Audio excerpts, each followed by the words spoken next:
Hello everybody, my name is Velia and welcome to my channel. In this series I'm going to be walking you through some of my pugging tips. Pugs or pickup groups are simply defined as a group of players that don't typically raid together. Keep in mind that my tips are limited to pugging raids, so they may not carry over to PvP or RP pugs. Some of the topics that I'll be covering in this series are where to find pugs, how to tell if a pug looks successful or not, proper pug etiquette, and forming your own pug. So, sit back and get ready for all that epic gear. Finding pugs may be a bit difficult if you reside on a small realm or battle group, or if you're just new to the game and don't know where to go or what to look out for.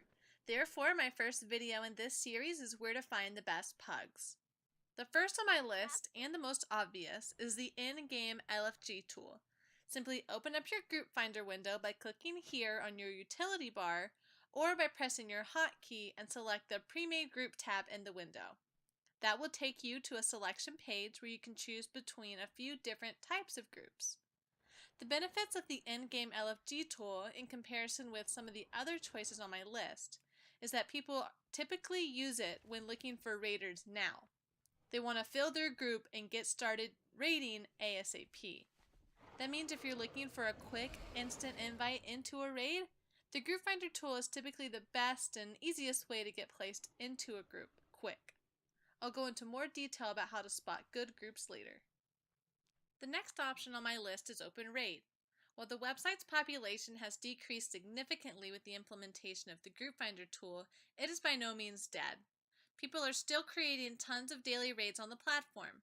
There are events scheduled daily and the community is still pretty active. What's special about OpenRaid is that it gives raid leaders the ability to schedule raids in advance. This gives the raid a slightly better overall experience as raid leaders can be more picky and efficient when forming their group for maximum clearing efficiency. I find that there are a lot more meta, achievement, farming, and old world type of groups on OpenRaid versus the in-game LFG tool as well. Many of the groups are also weekly or reoccurring events, meaning if the raid leader likes you, you can be invited back week after week. In addition, many of the raid leaders on the site make multiple different types of raid each week. I myself lead a weekly group of raiders using OpenRaid that was established when Flex was introduced during the Siege of Orgrimmar.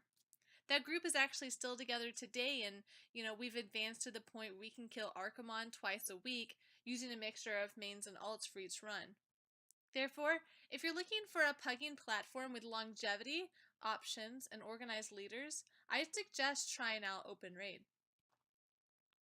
This last choice is one of the newest platforms out there, but it isn't specifically related to just pugging, and that's the WoW Amino app.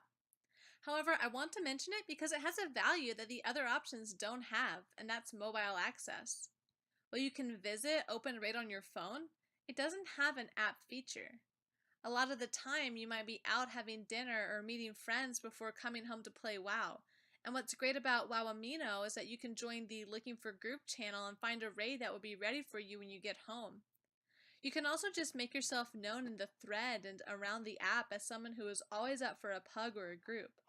I've met a lot of fellow puggers from the channel that I've added to my BNet friends list, and they're always down to help or join a pug or form with me. It's pretty awesome. I'm not only suggesting WoW Amino for the player on the go, but I'd also just recommend it to anyone who's looking for a great World of Warcraft community to join. And that wraps up my top 3 choices. There are obviously more places to find pugs, such as trade chat, website forums, discords, etc. However, I think these 3 are the most well-rounded of the choices, and they definitely provide the most diverse group of options for those looking for different types of pugging experiences. The next video in my pugging series will be judging pugs and how to spot a successful group. Guys, thank you so much for watching. If you like my content, please don't forget to subscribe, like, and comment. I mean it from the bottom of my heart. Like, each engagement on my video is so supremely helpful, and I just couldn't be more grateful for them. So thank you guys so much, and I'll see you guys next time. I'm out.